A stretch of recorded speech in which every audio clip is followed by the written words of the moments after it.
el tema de ángeles.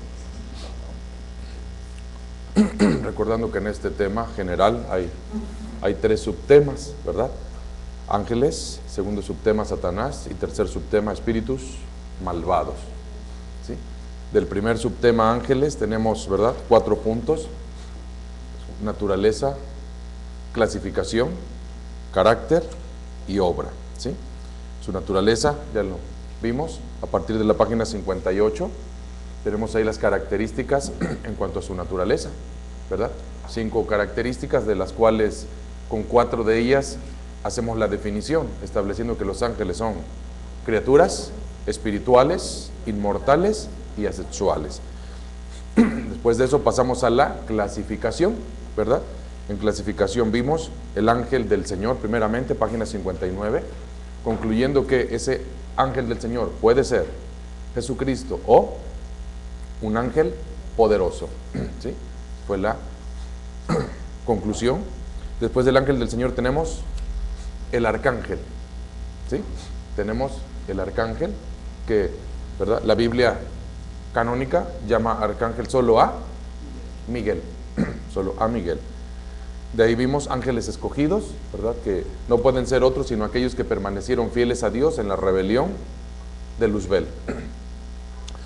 De ahí revisamos el concepto de ángeles de las naciones, ¿verdad?, para validar esta propuesta, ¿verdad? Esta propuesta, dado que dice en Daniel 10, 13, 20, se nos parece enseñar, leyendo, revisando y concluyendo, no, en Daniel 10 no se enseña ni se insinúa que cada nación tenga un ángel guardián, protector, benefactor. Al contrario, ¿verdad? Sí se puede entender que las naciones tienen principados, potestades espirituales malignas que ejercen influencia o dominio sobre estas. Entonces, ese concepto de ángel guardián, ángeles de las naciones, ángel guardián de las naciones, bueno, no queda validado, ¿sí? Querubines, como lo señala, ¿verdad? Bueno, este es un concepto a lo largo de la Biblia, es una figura y concepto, ¿verdad? Desde el Génesis, el libro de Ezequiel, hasta Apocalipsis, ¿verdad? Ahí vemos al querubín, aparte, ¿verdad?, de verlo como un ángel, una criatura angelical, viene a ser símbolo de la perfección de las criaturas que se perdió, ¿verdad?, en el principio, en la caída. Serafines, ¿verdad?, también vimos serafines. Isaías 6 es la única cita bíblica que menciona sobre esto, Isaías 6. A más de esto, ¿verdad?, todavía, bueno, revisamos el concepto de ángel guardián personal, ¿sí? Ángel guardián personal, la semana pasada hablábamos de esto. Puede validarse el concepto de ángel guardián personal, ¿verdad? Revisamos la idea y tentativamente las 2 citas, ¿verdad?, que supuestamente podrían apoyar este concepto, ¿verdad? Mateo 18:10, Hechos 12:15, concluyendo que son textos, primero, hermenéuticamente oscuros, por lo cual no pueden ni deben tomarse como base, ¿sí?, para desarrollar un concepto, una enseñanza, ¿sí? Por lo cual, definitivamente, hermenéuticamente, bíblicamente, teológicamente y espiritualmente, dijimos, no se valida, no es, ¿me explico?, corroborable. Sí, definitivamente no, al contrario, ¿verdad? La práctica nos enseña que, ¿verdad?, es sumamente implicativa esa idea. Bueno, naturaleza, clasificación. Tercer punto, carácter, ¿sí? Página 60, parte inferior, carácter. Pasamos ahí, ¿verdad?, a este tercer punto, carácter, ¿sí? Por carácter, ¿qué tenemos, verdad? Ahora sí que su naturaleza, en primer lugar, son obedientes. Podemos observar que son reverentes, sabios, humildes, poderosos, santos. Esto es lo que se incluye en este aspecto de su carácter, ¿sí? Obedientes. Los ángeles son obedientes, ¿verdad? Cumplen su comisión sin discutir ni vacilar. Por lo tanto, oramos de la siguiente manera: sea hecha tu voluntad como en el cielo, así también en la tierra, ¿verdad? Esta frase, sea hecha tu voluntad en el cielo. Bueno, en el cielo todo es orden, en el cielo todo es obediencia, en la tierra desorden y desobediencia. De ahí la apelación, ¿verdad? Así como en el cielo hay orden y obediencia, que así fuese, ¿verdad?, que así, ¿me explico? sea. Bueno, los ángeles son obedientes. También, ¿qué más son? Reverentes. ¿Sí? Su actividad más elevada es la adoración a Dios. En tercer lugar son sabios. Sabios. Como un ángel de Dios, para entenderse en lo bueno y lo malo. Frase proverbial en Israel. La inteligencia de los ángeles excede a la del hombre en esta vida, pero es necesariamente finita.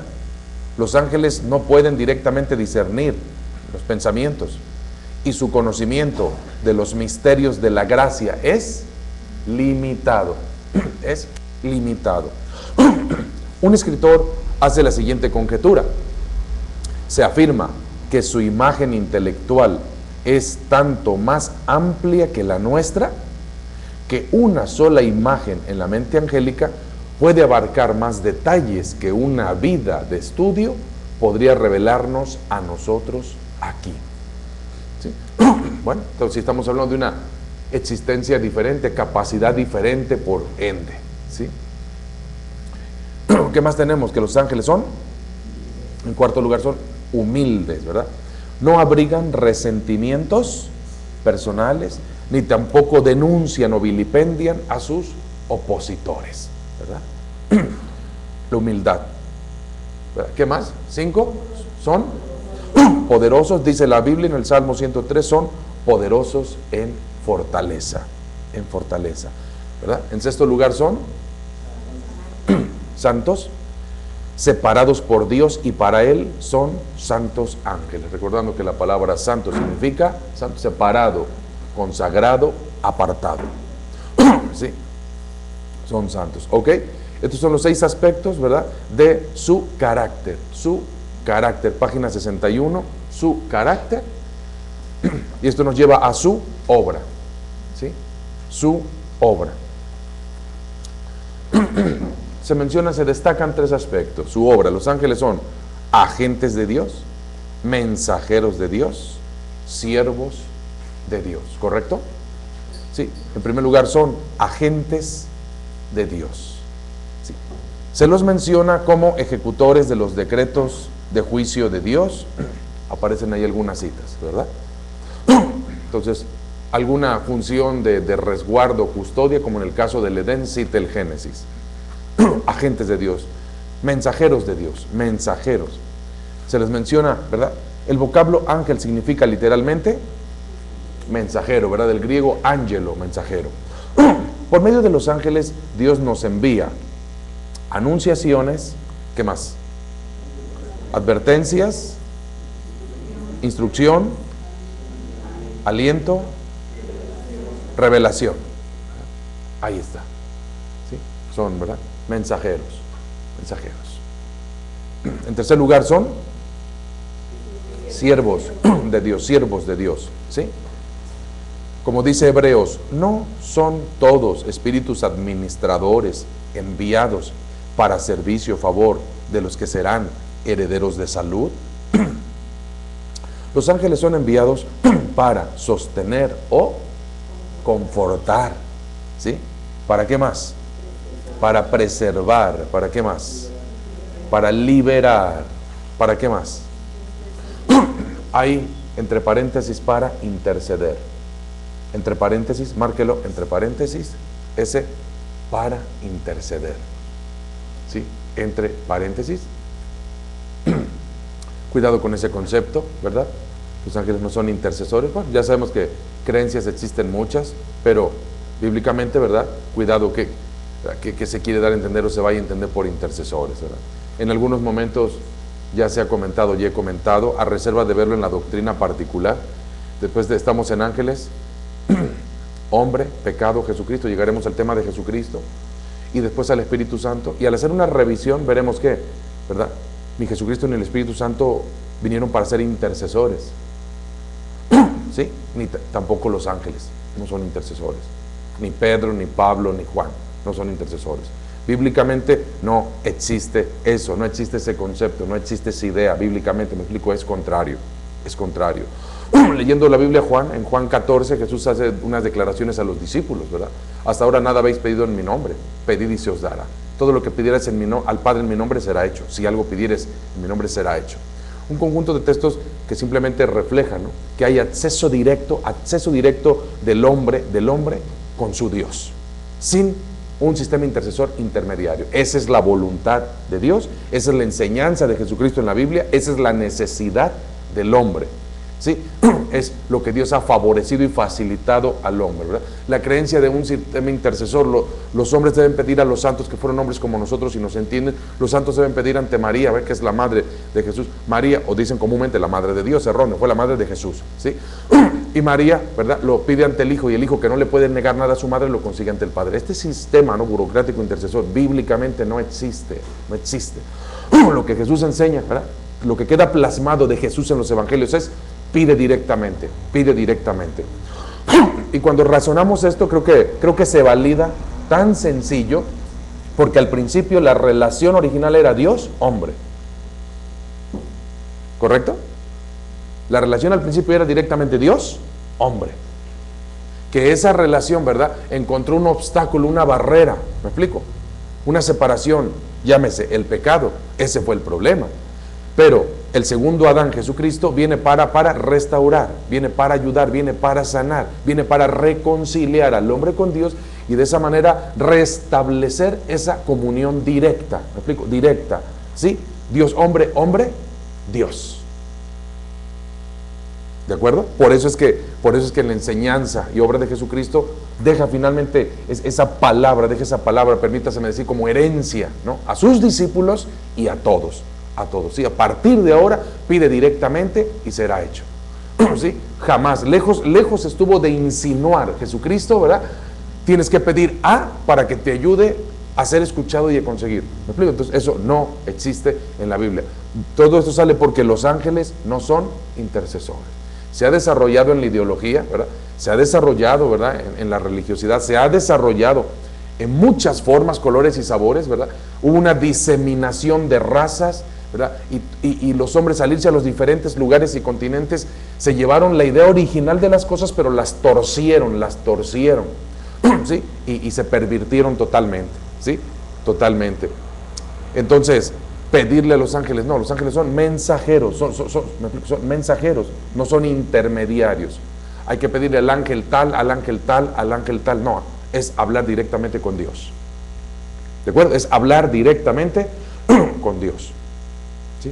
O sea, así, ahora sí que así de directo, de sencillo. Por eso en el libro queda para interceder entre paréntesis, ¿verdad? Para que ni se malentienda, ni se malinterprete por ahí un texto, ni mucho menos se crea que esta expresión favorece, ¿sí?, la teología popular, ¿sí? Ahí está la estampa de ¿quién? De Rafael, el ángel Rafael, ¿no? O San Rafael, o como se le vaya a llamar. Hay que pedirle a él. No hay que pedirle a la estampa, ni al ángel. ¿Me explico? No hay nada que ponerle. Es tú y Dios. La relación es directa entre tú y Dios. Tú y Dios, el hombre, la mujer y Dios. ¿Correcto? Es directo. Según la enseñanza, ¿sí?, de Jesucristo.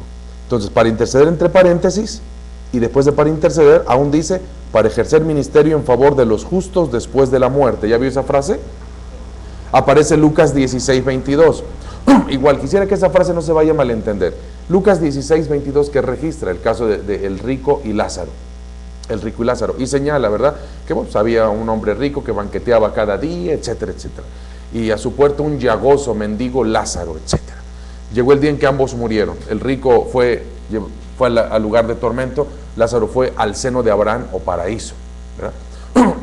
Pero dice, y el rico murió, fue sepultado, y Lázaro fue llevado por un ángel. Si hay una Biblia, lo checamos, ¿sí?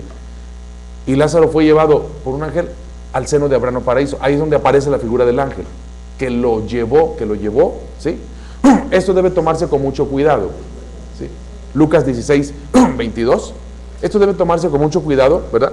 Porque de ahí alguien podría pensar, o sea, que cada vez que un creyente, no que una persona, que un creyente muere, ¿verdad?, es llevado a ese lugar de paz, reposo, bendición sublime por un ángel. ¿Me explico? No se debe entender ni deducir, ¿me explico? Porque no es así. ¿Lo tiene? ¿Qué dice?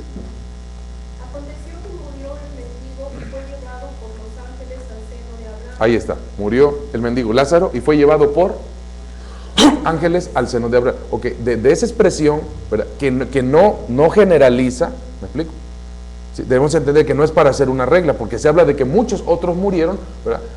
Y caminó con Dios, etcétera, etcétera. Entonces, de una mención, repito, no se debe hacer una ley, por la frase que estamos leyendo, ¿no? Página 61 hasta abajo dice, para ejercer ministerio en favor de los justos después de la muerte. Podría quizás pensar en algunos casos, no se estandarice ni se haga ley de esto. ¿Me explico? Llegar a pensar, porque dice ahí que Lázaro fue llevado por ángeles al seno de Abraham, ¿así pasa? No, de ninguna manera. ¿Okay? La Biblia no enseña eso, no es el tenor general. ¿Ok? Entonces, ya sea que lo marque entre paréntesis en el libro o que quede bien clara, ¿no? Bien clara, ¿sí? El comentario y la explicación, ¿sí? No es una regla, ¿sí? Que cada vez que muere un justo, ¿me explico? Tiene que ser llevado por ángeles, porque si no se pierde. ¿O por qué? ¿Por qué tendría que ser llevado? ¿No? Porque si no se pierde o no llega, o sea, ¿verdad?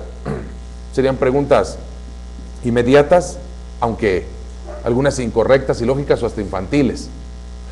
¿Sí? Entonces la aclaración es esa, o lo pone entre paréntesis para que no se malentienda, sí, pero que quede claro, no es una regla, definitivamente, ¿sí? Porque son muchos más todos los casos que hablan de la partida de los justos al lugar sin intervención de los ángeles.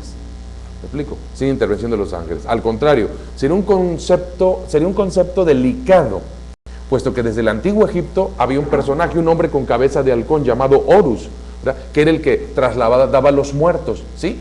Al otro mundo, ¿sí? Ese concepto sí viene desde lo antiguo, y no solamente ahí, que se dice de este continente y de las culturas prehispánicas, ¿no? En las culturas prehispánicas también, ¿no? Que si un perro o las velas, ¿para qué todas las velas, no? Una fila de velas para que guíen su camino al más allá, y muchas creencias, diferentes creencias, ¿me explico? O sea, no, en Oriente, en Occidente, pero totalmente extra bíblico, ¿ok? Nada que ver. Entonces, por eso digo, entiéndase bien eso, ¿sí? No es una regla. Cada vez que un creyente muere, tienen que venir ángeles y vámonos. Pues eso se ve en la película de Ghost y todas esas cosas, ¿no? Que vienen los chamucos, ¿no? Por ellos, pero eso es otra cosa, ¿sí? Entonces, ahí está esto, ya sea que lo marque entre paréntesis o que quede claro. Con esto estamos viendo su obra de los ángeles. Son agentes de Dios, ¿qué más? Mensajeros de Dios y siervos de Dios. Correcto. Entonces, con esto estamos viendo los 4 puntos del primer subtema: ángeles, naturaleza, clasificación, carácter y obra. ¿De acuerdo? Para pasar al segundo subtema, que es sí, Satanás. ¿Sí? Bien. ¿Alguna duda, pregunta sobre esto que estamos viendo? Puede hacerlo, ¿verdad? ¿Sí? Santo significa separado, apartado, consagrado. Sí. Entonces, recordando, el tema general es ángeles. Segundo subtema es correcto. Primer punto, su origen. Su origen. Página 62. Algunas personas nos aseguran que el diablo no existe, pero después de observar el mal que reina en el mundo, se les perdonará a las gentes sencillas que se pregunten quién dirige las empresas diabólicas si el diablo no está presente. Las Sagradas Escrituras nos hablan de, primero, su origen. Correcto. Observe que hay dos citas ahí, que son Isaías 14, ¿verdad? Isaías 14, versículos 12 al 15, correcto. Y también aparece la cita de Ezequiel 28, 12 al 19.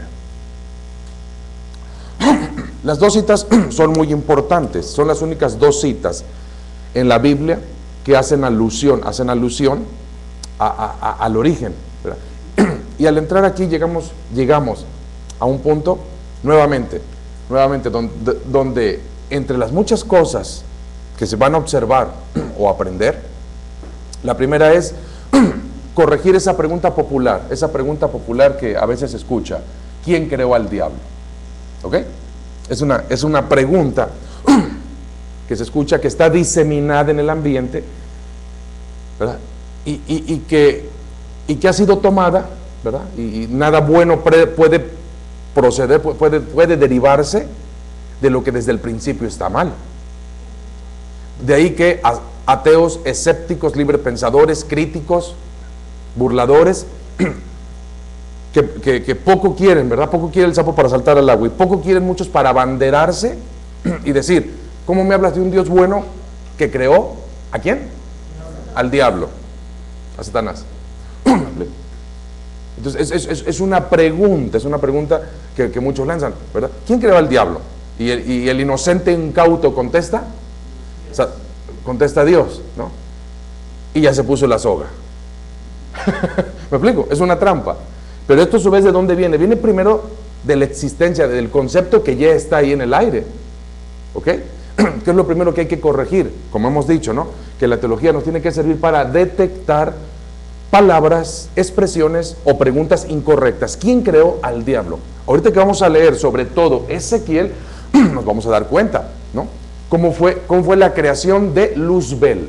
De Luzbel, perfección. Todo se resume en una palabra, perfección. Luego entonces, ¿quién creó al diablo? No, Dios jamás creó al diablo. Dios a quien creó fue a Luzbel, querubín perfecto. Tú eras el sello de la perfección. Vamos a leer en Ezequiel. Tú eras el sello de la perfección, acabado de hermosura, ¿sí? En medio de la alabanza. Entonces todo eso simplemente dejará de ver que Dios creó a Luzbel. Entonces, ¿sí? Vamos detectando exactamente el grado de error y la manera en que compromete, cómo se compromete a Dios, ¿no? Por la ignorancia, ¿no? El decir, el preguntar o responder, ¿quién creó al diablo? Dios. Error fatal. Fatal, ¿me explico? No, jamás debe existir esa pregunta, ¿quién creó al diablo? Porque el único creador es Dios. Luego entonces es una pregunta como otras que ya orientan, dirigen la respuesta, ¿sí? Siempre que se use ese inicio, ¿quién creó? Ya se está aludiendo ¿a quién? A Dios.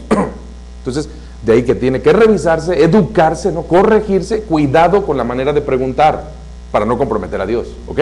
Cuidado con la manera de preguntar, ¿sí? ¿Quién creó? Jamás. ¿Cómo surgió? Satanás. Es la pregunta correcta, ¿ok? Tiene que cambiarse totalmente la pregunta, ¿sí? No usar el quién creó, no use el quién creó. ¿Cómo surgió? Satanás, ¿ok? ¿Cómo surgió? Satanás, ¿ok? La respuesta va a ser muy sencilla. ¿Cómo surgió? Cuando Luzbel se rebeló contra Dios. Ok, entonces repito, por eso decía, llegamos ahorita a un punto donde tenemos la oportunidad de detectar y corregir ese error popular, esa pregunta popular, ¿sí? ¿Quién creó? ¿Sí? No, error, no es así. Y como esa pregunta, ¿cuántas otras en ese sentido? Como esa pregunta, ¿cuántas otras en ese sentido? Preguntas erróneas. ¿Qué revela esa pregunta? Fíjense bien, ¿qué revela esa pregunta? El hablar de esa manera revela que se piensa de esa manera. Porque hablamos lo que pensamos. Que se piensa, fíjese. ¿Y por qué se piensa de esa manera? Porque se ha escuchado. Porque es la influencia. Por eso muchas veces he dicho, el problema es cuando ni siquiera sabemos que no sabemos. O cuando ni siquiera sabemos que lo único que tenemos es erróneo. Ese es un gran problema. Yo creía que lo único que tenía era lo máximo, lo correcto, lo mejor. Qué triste, déjame decirte que no. ¿Me explico? Es un shock. Pues yo creí que mitología era la única, la máxima, ¿no? Y lo poco que tienes lo tienes torcido. No. Sí, o sea, no, por favor. ¿Habrá más? Claro que hay más. Por algo dice la Biblia, de Dios, ¿no? Santiago 1:17, toda buena dádiva y todo don perfecto. Fíjese, toda buena dádiva y todo don perfecto desciende de lo alto del Padre de las luces, en el cual no hay mudanza ni sombra de variación. Un texto que de por sí, Santiago 1:17, ¿qué nos está diciendo? Pues dice solamente la fuente de lo bueno y lo perfecto y no cambia, no cambia. Por aquello, ¿no? Por aquello de que sí entiendo que da mucho, da lo bueno, pero no te vayas por ahí. Pero también lo malo, no. Es bien claro Santiago, y no cambia. Fuente de todo lo bueno, perfecto, y no cambia. Si está de buenas, bueno. Si está de malas, malo. No es así. El hombre es inconstante, de doblado ánimo. ¿Ok? Lo dice el mismo Santiago. El hombre de doblado ánimo es inconstante en todos sus caminos. ¿Sí? Debemos apoyarnos en conceptos, a estas alturas, conceptos bien claros, ¿verdad? ¿En qué radica la diferencia de la soberanía de Dios con los soberanos, entre comillas, humanos? ¿Okay? En que el hombre con poder siempre ha actuado según su... El hombre con poder, autoridad, el hombre actúa según su voluntad, mientras que Dios actúa según su naturaleza. ¿Y cuál es su naturaleza? Padre bueno. El hombre es voluntarioso. Entonces, imagínense, ahí la diferencia. Entonces, ahí estamos, ¿verdad? Hablando de Satanás, primero su origen, señalando esta expresión común, pero errada, equivocada, y que conviene mucho señalarla, tener bien en claro que no debemos preguntar en términos de quién creó, cuando nos vamos a referir a todo lo malo y equivocado. ¿Quién creó la enemistad, la guerra, el pleito? Oye, por favor.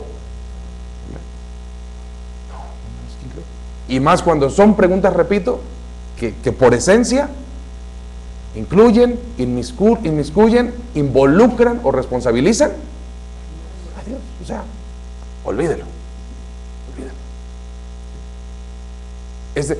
¿Quién creó? Déjeme decirle, porque esto ya vimos en el tema, es un sinónimo de por qué permite. Eso lo vimos en el tema de Dios, en carácter permisible, ¿no? Porque son las preguntas comunes. Ya se escucha eso, o ¿por qué Dios permite esto y esto y esto? Siempre señalando lo negativo y lo malo, ¿no? O sea, otra vez volvemos a lo mismo. No es porque Dios permite. ¿Por qué Dios permite la guerra? No, ¿por qué existe la guerra? Y otra vez, dice Santiago, no es de vuestra codicia de donde proceden las guerras. Fíjese. Por eso Santiago se le llama el libro práctico del Nuevo Testamento. ¿Sí? O sea, habla cosas directas, ¿no? Directas, precisas en cuanto al comportamiento del hombre. Y ahí lo dice. ¿No? ¿Por qué permite Dios las guerras? Corrige la pregunta. ¿Por qué existen? ¿Por quién? ¿Por quién? Por el hombre, por su codicia, por su avaricia, etc. ¿Sí? El que más tiene, más quiere. Nunca se sacia, dice Eclesiastés, ¿verdad? Tiene y nunca se sacia. Dice Eclesiastés hace 3000 años, ¿no? El predicador Eclesiastés lo dejaba de ver. ¿Sí? El carácter ambicioso del hombre o conquistador. En el libro de Apocalipsis aparecen esos 4 famosos jinetes. Y el primero de ellos es un caballo blanco, y el que lo monta tiene un arco, y salió venciendo y para vencer. Usted ve esa figura. Muchos la llegan a malinterpretar, llegan a creer que a lo mejor es Jesucristo. No. Esto representa el carácter conquistador del hombre. En toda la historia, así se demuestra. ¿Sí? Fue creciendo, se organizó, hizo fuerza, ejército, y a conquistar tierras. Implicación, causando dolor, causando muerte, causando abuso, etc. ¿Sí? Porque después de ese famoso blanco, ¿no? Viene otro, ¿no? Viene el rojo, violencia, el carácter violento del hombre. Después viene el amarillo, ¿sí? Que tiene que ver con hambre, el carácter acaparador del hombre. Y el cuarto, el negro, la muerte, que se vale de todos los medios para llevarse al que puede. ¿Sí? Entonces, he ahí, ¿verdad? He ahí, desde hace 2000 años, en esa revelación apocalíptica, el carácter del hombre, ¿no? Porque decir conquistador, ¿qué connotación tiene eso de conquistador? O sea, ok, hay fechas en que se celebran las conquistas, pero ¿y el costo? ¿Y a los conquistados de inmediato? Ellos no celebrarían nada, más que el luto.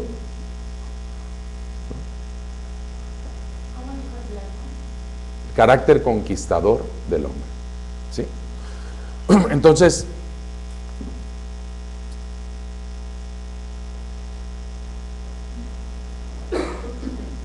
¿sí?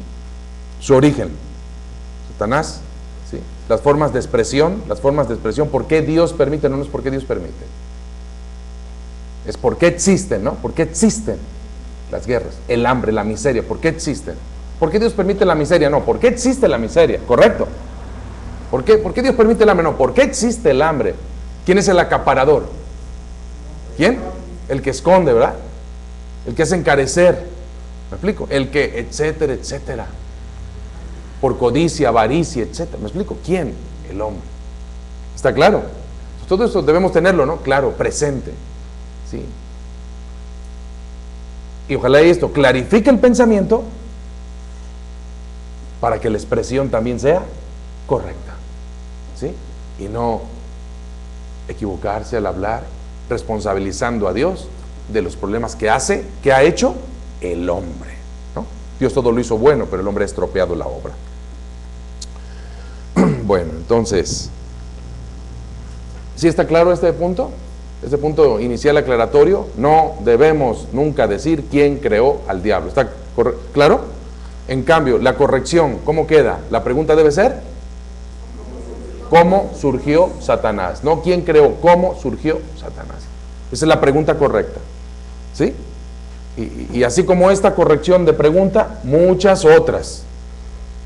¿Sí? A lo mejor usted se siente, se toma un tiempo para meditar y empieza a recordar y empieza a escribir otras preguntas sinónimas de esta. ¿Ok? Y hay que hacer las correcciones. Usted oye hablar a sus hijos, a sus familiares, a sus parientes en estos términos, ¿verdad? Bueno, de buena manera se puede comentar, pedir, sugerir. Esta no es una expresión correcta y adecuada, porque solo compromete a Dios. ¿Sí? La expresión correcta debe ser en estos términos. ¿Sí? Entonces, cuando se comente, se comparta, ¿verdad? Esto, hágase de la manera adecuada, ¿verdad? No señalando, satirizando, satanizando, burlando, ironizando, ¿verdad? Humillando, ¿me explico? De ninguna manera, de ninguna manera. No por el hecho de que alguien está aprendiendo un poquito, significa que ya puede tener una actitud equivocada. No venimos a formar críticos, a engrosar intelectos. Se necesita carácter antes que talento. Carácter de servicio, ¿sí? Son los principios. El hecho de saber un poco no significa que se puede humillar a alguien. ¿Me explico? No. El tuerto en país de ciegos es rey. Cuando mucho será tuerto, dijo alguien. ¿Sí? Cuidado, la forma de expresar, de enseñar. Ahí, por eso hay un texto ahí que dice, el texto, estad siempre preparados para presentar defensa con mansedumbre y reverencia, o sea, humildad, ante todo aquel que os demande razón de la esperanza que hay en vosotros. ¿Sí? Note cómo Pedro ahora insta a que cuando se tenga que dar una explicación sea con la actitud adecuada, ¿sí? Correcta, humilde, ¿de acuerdo? Para que ayude, ¿sí? Para que ayude, ¿sí? Recuerde que el conocimiento puede ser una herramienta o un arma, ¿ok? Se usa mal, hiere, destruye. Si se usa bien, construye. ¿De acuerdo? Bueno, entonces, ahí está esa primera observación, aclaración, corrección, bien importante, que no solamente se aplica en esta pregunta, ¿quién creó al diablo? No, sino en muchas otras. ¿Sí? Lo enfatizo porque es bien importante y ojalá se refleje en el hablar. Bien, ahora, el libro nos dice, en cuanto a su origen, el libro nos dice, la idea de un diablo de horrible apariencia, con cuernos, pezuñas, se deriva de la mitología pagana y no de la Biblia. ¿Por qué? Porque de acuerdo con las Escrituras, Satanás fue originalmente Lucifer, que significa portaantorcha, ¿verdad? Según el significado literal del vocablo, ¿sí? Portaantorcha. El más glorioso de los ángeles, pero con orgullo aspiró a ser como el Altísimo y cayó en juicio del diablo. ¿Qué significa esta frase? Juicio del diablo. Juicio es separación. Juicio es separación. Entonces, ¿qué es el juicio del diablo? Separado. ¿Sí? Separado. Fue separado. Bien, después leemos. Nótese el fondo de las narraciones de Isaías 14 y Ezequiel 28. Esto es bien importante, ¿eh?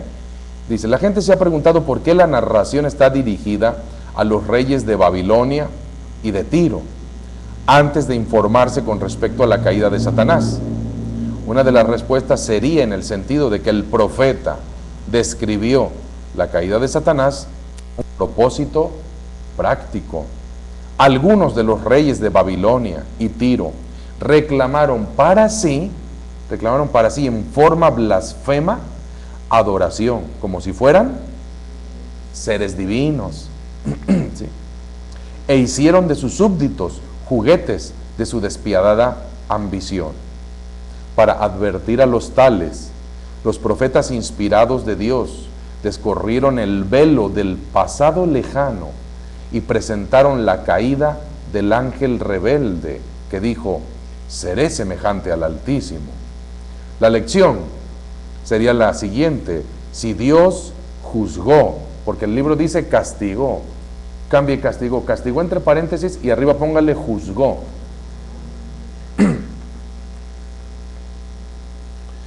Si Dios juzgó el orgullo blasfemo de este ángel elevado, no dejará de, otra vez haga la corrección, el libro dice castigar, otra vez entre paréntesis castigar, y lo cambia por juzgar.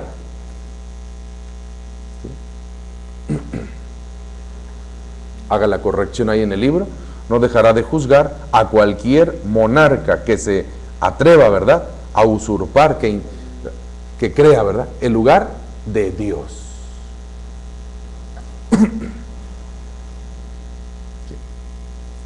Creo que nos podemos detener ahí para entender bien esto que acabamos de leer. Y de hecho, no solo en aquella Babilonia, ¿verdad?, de aquellos monarcas, Babilonia y Tiro. Daniel, el libro del profeta Daniel, en su capítulo 4, nos habla de la locura de Nabucodonosor. Ya sé que hoy en día le llamen que padeció licantropía, ¿verdad?, o como le quieran llamar a la enfermedad, ¿verdad? Pero lo que registra el libro del profeta Daniel capítulo 4 es cómo llegó a envanecerse, orgullo, soberbia, altivez, Nabucodonosor. Sus jardines colgantes, su majestuosa obra, ¿verdad? ¿No es esta la Babilonia que erigí para gloria de mi nombre? Y se ensoberbeció sobremanera, ¿verdad? Y padeció un grado de locura. Pero no solamente en esa antigüedad, basta recordar en la Roma que se usaban calificativos como divino Tiberio, ¿verdad? Y les gustaba que les llamasen de esa manera y se creían. Ya desde Grecia se hablaba de semidioses, hombres mitad humanos y mitad dioses, ¿verdad? Pero en tiempos de Roma, bueno, pues se llegaban a divinizar en su creencia. El hombre, pues, demostrando esto que estamos leyendo. Si estos personajes en este grado de orgullo, soberbia, altivez, padecieron una consecuencia, un juicio, una separación, ¿ok?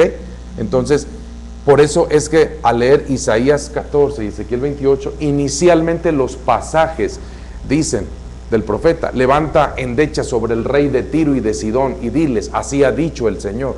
Entonces, inicialmente los pasajes, uno lee que se dirigen a los reyes de Tiro y Sidón. Pero al seguir leyendo observamos que lo que se describe no puede ser aplicado a los mortales. ¿Ok? Entonces, la pregunta, como dice ahí, porque algunos se preguntan, ¿por qué empieza dirigiéndose al hombre y después realmente se ve que el fondo está dirigido a lo espiritual? Por esta razón que acabamos de leer aquí, ¿sí? De leer aquí. Isaías 14, 12 al 15, ¿verdad? Quien quisiera que alguien le diera lectura. Isaías 14, 12 al 15 es el pasaje más breve. Son 4 versículos, ¿verdad? Y ya después vamos a ver con detenimiento. Yo les voy a sugerir que para la próxima clase traigan una Biblia para que desglosemos del 12 al 19, ¿ok? Para poder considerar los principios que vienen ahí, ¿sí? De ahí vamos a observar que la libertad, ¿verdad?, que la libertad. Hablar del origen de Satanás en teología, en filosofía se llama el origen del mal, para no usar nombres religiosos, pero es lo mismo, porque ya sea en filosofía o psicología, hasta donde el hombre pueda rastrear, no va a llegar más allá de esto. Esto es el conocimiento que el hombre tiene del pasado más lejano que conozca. Esto. Porque antes de la creación humana fue la creación angelical. ¿Ok? ¿Y qué pasó en esa creación angelical? En ese pasado, pasado histórico, diríamos nosotros, lo llamaremos así. Hasta aquí podemos volver hacia atrás, hasta aquí. Y tratar de encontrar ahí el origen del mal. Las criaturas libres tienen eso, esa facultad, libertad. Y es el abuso de la libertad lo que constituye el origen del mal. Es el abuso de la libertad lo que constituye el origen del mal. ¿Sí? Libertad es responsabilidad. Responsabilidad son límites. Cuando se exceden los límites, hay problemas. ¿Sí? Nacen, se engendran, detonan problemas. Porque se abusó. Entonces, el origen del mal, o el origen de Satanás, ¿me explico? O el origen del pecado, las tres cosas es lo mismo. Las tres cosas, las tres expresiones es lo mismo. Y tienen su origen en lo mismo. ¿Sí? O sea, no en la libertad, en el abuso de la libertad en sí no es mal, es una facultad preciada. Todos estamos de acuerdo en tener libertad.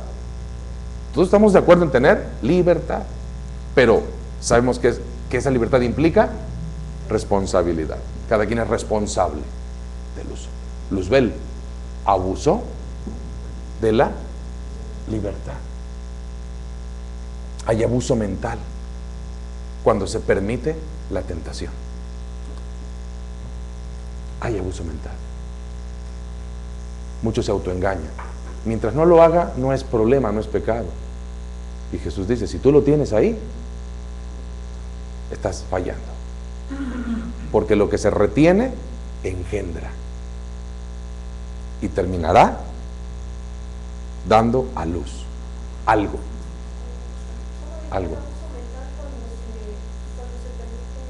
La tentación. ¿Sí? Por eso es que Santiago 1, 13, 14, 15 dicen, cuando alguno es tentado, no diga que es tentado de parte de Dios, porque Dios no puede ser tentado por el mal, ni él tienta a nadie, sino que el hombre es tentado cuando de sus concupiscencias es atraído, cebado. Y una vez que consume el pecado, da a luz, muerte, o sea, separación. Ahí está el proceso. Cuando el hombre permite. ¿Sí? Entonces hay abuso mental, se permite la tentación, se juega con la tentación, todo depende de la dependencia. Está dependiendo de eso. ¿Sí? Y mientras lo retenga, está engendrando algo y va a dar a luz algo. ¿Ok? Entonces el abuso de la libertad tiene que ver con esto, ¿no? Con el abuso, el mal uso de la mente. ¿Ok? Lo que se piensa, se desea, y lo que se desea, se ejecuta, se hace. Luzbel permitió, en su capacidad de la razón, ¿sí?, de lo perfecto puede surgir lo imperfecto. ¿Cómo entró el pecado al cielo? No es cómo entró, es cómo se produjo. ¿Por qué? Porque de lo perfecto puede surgir lo imperfecto. Porque hay facultad de elección, hay facultad de elección. Hay razón, reflexión, razón. Hay elección. No es cómo entró, es cómo se produjo por el mal uso. Su condición, perfección y belleza. Esa era la condición de Luzbel. ¿Y qué muestra eso? Que la belleza envanece y la vanidad corrompe. Lo uno lleva al otro. Por mal uso. La belleza en sí no es mala. La belleza, todo lo hizo Dios bueno y bello. ¿Qué es belleza? Es la suma de perfecciones. El mal uso de la belleza. La belleza envanece cuando se usa mal. Y la vanidad corrompe. Te corrompiste a causa de tu hermosura, ¿sí? Te corrompiste a causa, ¿sí? Corrompiste tu sabiduría, dice el libro de Ezequiel. ¿Okay? Entonces yo le voy a pedir que este pasaje lo lea con calma en la semana. Léalo con calma. La próxima semana traiga una Biblia, la que sea, la que quiera, me explico, para que lo veamos y de ahí vamos, ¿sí? Vamos despepitando así despacio, parte por parte, para que vea cuántos principios salen de ahí. ¿Cuántos principios salen de ahí? Lo hizo Luzbel, lo hace el hombre. ¿Ok? Lo mismo, el mismo proceso que vivió Luzbel, criatura libre, es el mismo proceso que vive el hombre. ¿Ok? ¿Cómo usa sus capacidades? ¿Cómo abusa tantas veces? ¿Me explico? ¿Cómo le quiere sacar provecho, partido a su belleza? Llegando a la corrupción, a la explotación. La belleza, repito, no es mala. La belleza debe servir para glorificar a Dios. La belleza debe servir para glorificar a Dios. Demostrar que hay un Dios sabio, bueno, perfecto, que ha dotado, que ha facultado, que hay diseño y sabiduría en esa suma de perfecciones o belleza. Para eso debiera ser, no para envanecerse, jactarse, vanagloriarse. ¿Qué te hiciste tú a ti mismo acaso? ¿Sí? Entonces, ese ha sido el problema, ¿verdad? El mal uso y abuso. ¿Para glorificar a Dios? No, para glorificarse a sí mismo. Pues que, pues que la vanidad corrompe. ¿Sí? Entonces, este pasaje es más detallado, mientras que en este escuchemos Isaías 14, 12 al 15, y ahorita atiendo su pregunta. ¿Cómo dice, por favor?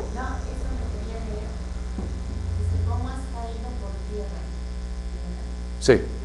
¿Cómo has caído por tierra? Es Isaías, perdón, Isaías, ¿verdad? Isaías. Sí. ¿Cómo has caído por tierra tú, que sometías a las naciones?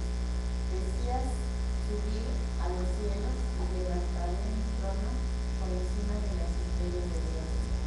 Gobernaré desde el extremo norte y el norte de los dioses.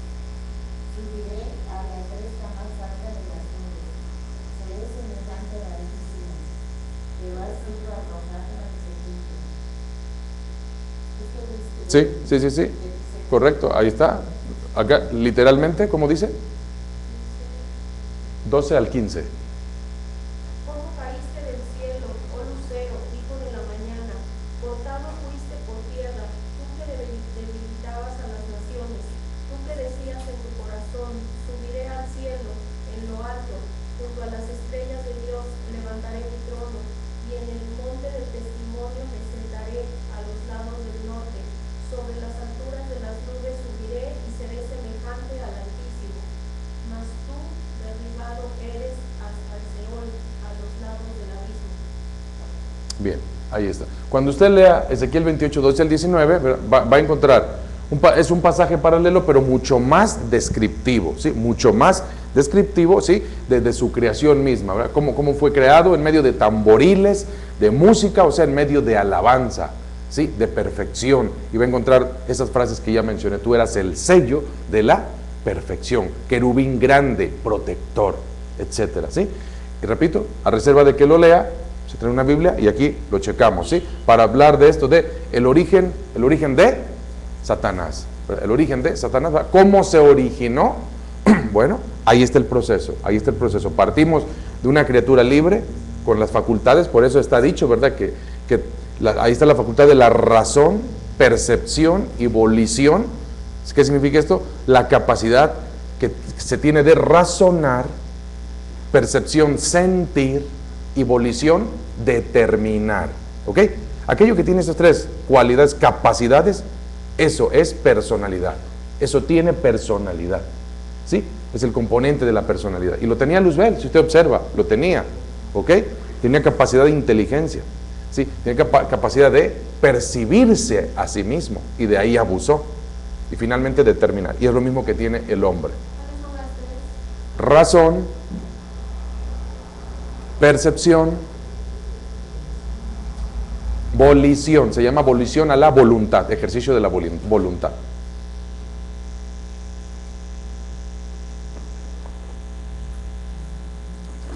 Entonces, ¿verdad? Les pido, ¿verdad?, que lo lean con detenimiento, ¿sí? Lo lean con detenimiento y continuaremos la próxima semana, ¿sí? Dios les guarde, buenas noches. Los avisos.